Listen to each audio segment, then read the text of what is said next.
بسم الله الرحمن الرحيم، وصلى الله على نبيه الكريم. السيد زعيم مؤسسة المعارضة الديمقراطية، السادة والسيدات الوزراء، السادة والسيدات أعضاء السلك الدبلوماسي، السيد الوالي، السادة رؤساء المجالس الجهوية والنواب والعمد، السادة والسيدات ضيوف مدائن التراث، السادة والسيدات المدعوون، أيها الجمع الكريم، السلام عليكم ورحمة الله وبركاته. يسرني أن أعرب لكم جميعا سكان مدينة وادان عن الشكر الجزيل على حسن استقبالكم وكرم ضيافتكم الأصيل، مباركا لكم مهرجانكم هذا. وبودي أن نستحضر معا لنترحم عليها شخصية سياسية وطنية بارزة شاركتنا هنا النسخة الماضية، إنه أخونا كان حميد بابا، تغمده الله بواسع رحمته. ولنترحم كذلك على شخصية وطنية من مدينتكم هذه شاركتنا هي الأخرى نفس النسخة، إنه أخونا لوليد والوداد أسكنه الله وفسيح جناته. كما أود أن أتقدم بالشكر لكافة ضيوف المهرجان من داخل الوطن وخارجه، مقدرا حرصهم على مشاركتنا اليوم رغم المسافات والانشغالات الكثيرة، الاحتفاء بهذا الكنز التراثي النادر النظير مدينة وادان. من شارع الأربعين عالما إلى المكتبات الزاخرة بالمخطوطات والمخطوطات النفيسة، مرورا بالعمران المتميز الفريد، كل شيء في هذه المدينة ينطق بعراقتها وما اتسمت به من إشعاع اقتصادي وثقافي متألق لقرون متتالية. لقد سطرت وادان شأنها في ذلك شأن سائر مدائننا التراثية، فصولا مضيئة من تاريخ أمتنا، فصولا بها نعتز ونفتخر. وما هذا المهرجان الذي نطلق اليوم النسخة الرابعة عشرة منه إلا أحد شواهد حرصنا على صون هذا الموروث الثمين بترقية تراثنا الوطني والتأسيس لتنمية محلية تثبت الساكنة في مواطنها وتحفز الصناعات الثقافية والتراثية وتسهم في تطوير هذه المدائن بنحو منسجم مع خصوصياتها التراثية. سكان مدينة وادان، في افتتاح النسخة العاشرة من هذا المهرجان ناديت هنا من مدينتكم هذه بضرورة التحرر من أوهام التراتبيات الزائفة وما تنبني عليه من أحكام مسبقة وصور نمطية وهمية تضعف الوحدة الوطنية واللحمة الاجتماعية. كان نداء نابعا من قوة يقيني بأن الدولة الحديثة لا تقوم في الأساس إلا على مفهوم المواطنة بما يستلزمه من مواساة، بما يستلزمه من مساواة في الكرامة والحقوق والواجبات، وبما يتطلبه من تحرر من العصبيات القبلية والفئوية والشرائحية المنافية لجوهره. وإنني لراسخ القناعة بأن بلدنا رهين في بقائه وفي تقدمه وازدهاره بقدرتنا على تعزيز رباط المواطنة وحمايته في وجه التأثيرات السلبية لمختلف الروابط الأخرى. ولذا لم أدخر جهداً منذ أن توليت مقاليد الحكم في سبيل أن يزداد رباط المواطنة رسوخاً ومتانة ليكون الأساس الحصري لعلاقة الدولة بالمواطنين ودعامة الانسجام الاجتماعي والوحدة الوطنية.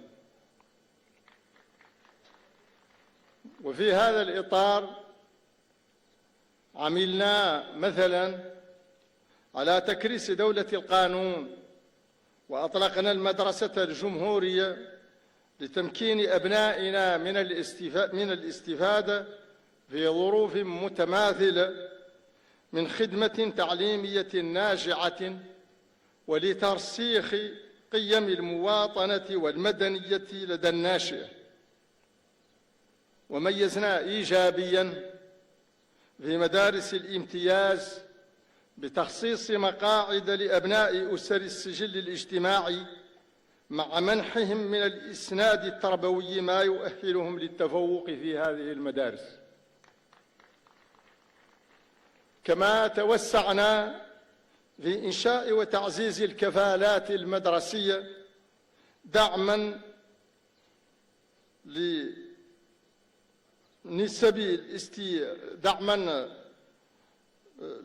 لنسب الاستبقاء وموازرة للأسر الأقل دخلاً. كما أطلقنا إصلاحاً شاملاً لمنظومتنا الإدارية بهدف جعلها أقرب إلى المواطن وأقوى في تمكينه من إجراء معاملاته ونيل حقوقه بكرامة وعلى أساس المواطنة حصراً، سعياً إلى أن يحس الجميع في مختلف أوجه التعاطي الإداري وفي توفير الخدمة بمساواة مطلقة في الواجبات وفي القدرة على استيفاء الحقوق.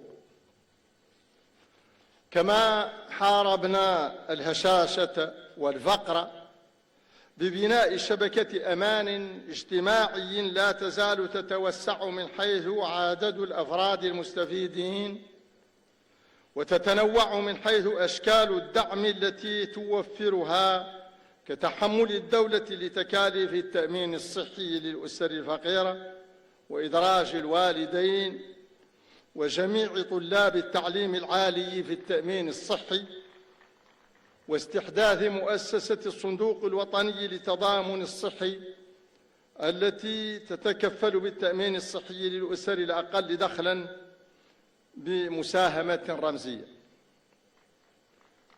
ناهيك عن التسهيلات الاستشفائية العديدة من قبيل مجانية بعض الخدمات الصحية لكافة المواطنين كالحجز ونقل المصابين بحوادث السير والنقل الطبي بين الوحدات الصحية وأدوية الإنعاش والحالات المستعجلة وأدوية السل وتصفية الكلى وزراعتها ومدخلات التغذية والتلقيح، علاوة على دعم التكفل بحزمة من الخدمات كعلاج النساء الحوامل وأمراض القلب والسرطان والملاريا.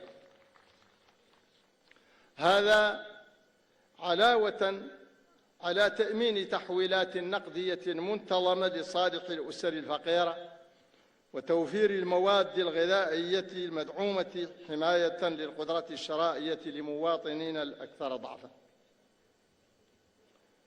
وحرصنا كذلك في الوقت ذاته على إشراك الجميع في تدبير الشأن العام بتعزيز اللامركزية وتوسيع النسبية وبلوائح الشباب مع ضمان تمثيل ذوي الاحتياجات الخاصة وإعادة الأمور إلى نصابها بخصوص انتخاب نواب جالياتنا في الخارج من داخلها. كما توسعنا في تطوير الخدمات الأساسية من ماء وكهرباء وصحة وتعليم وبنى تحتية، سعيا إلى توفيرها في السوية للجميع ربطا للحقوق بالمواطنة وتخلصا من الغبن والإقصاء. هذا بالإضافة إلى عديد الإجراءات الأخرى التي من شأنها أن تساهم في ترقية مفهوم المواطنة وتالياً في تعزيز الوحدة الوطنية واللحمة الاجتماعية. أيها السادة والسيدات، إننا نعي جيداً أن ما تحقق في سبيل تقوية رباط المواطنة وتعزيز اللحمة الاجتماعية هو مما يقع على مسؤولية الدولة حصرا، وهي تدرك أنه على أهميته لا يكفي، بل لا بد أن يعززه تحول عميق في العقليات والمسلكيات يتراجع بفعله التأثير السلبي للقبلية والشرائحية والفئوية على رباط المواطنة. ويشهد تاريخ الأمم والشعوب على أن تحول العقليات والمسلكيات هو في العمق مناط في الأساس بالنخب السياسية والفكرية والإعلامية والفنية والثقافية وبالمجتمع المدني عموماً، ولن تتمكن الدولة منفردة من إحرازه. والغريب في الأمر أن نخب بلادنا مقتنعة بضرورة تعزيز الوحدة الوطنية وبأهمية ترسيخ مفهوم المواطنة، لكن تجاذباتها واختلافاتها ونزاعاتها تغطي غالباً على هذه القناعة، فيخرج بذلك هدف تعزيز الوحدة الوطنية وترسيخ مفهوم المواطنة عن دائرة أولوياتها، ويتضاءل إسهامها في تحقيق هذا الهدف إن لم تشارك بوعي أو بغير قصد في إعاقته.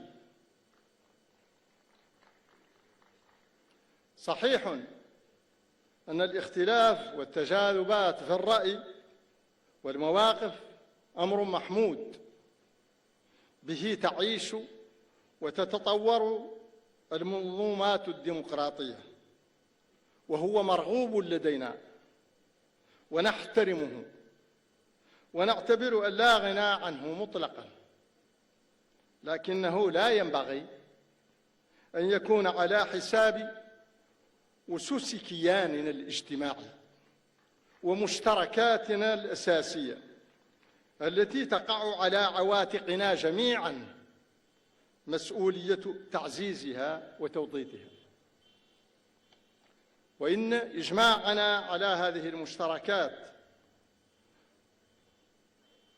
وتكاملنا في تعزيزها وتوطيدها لا يقلص مطلقاً الفضاء الواسع للاختلافات والتباينات التي هي روح الحياة الديمقراطية.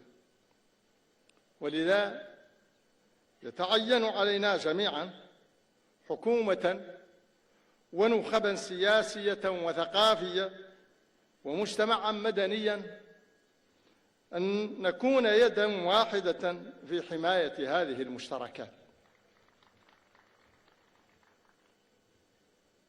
ولم أدع مؤخراً إلى إجراء حوار شامل لا يستثني أحداً ولا طرفاً ولا موضوعاً إلا لقناعتي بضرورة بناء إجماع وطني شامل حول هذه المشتركات، بما يزيد رباط المواطنة متانة ويعزز الوحدة الوطنية واللحمة الاجتماعية.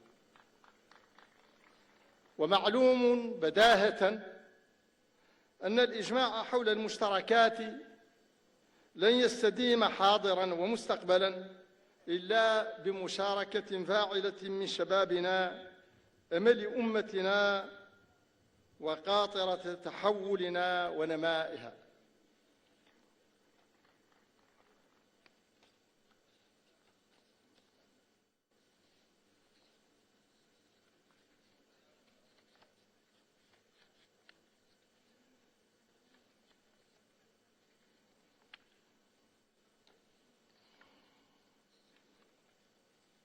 وإننا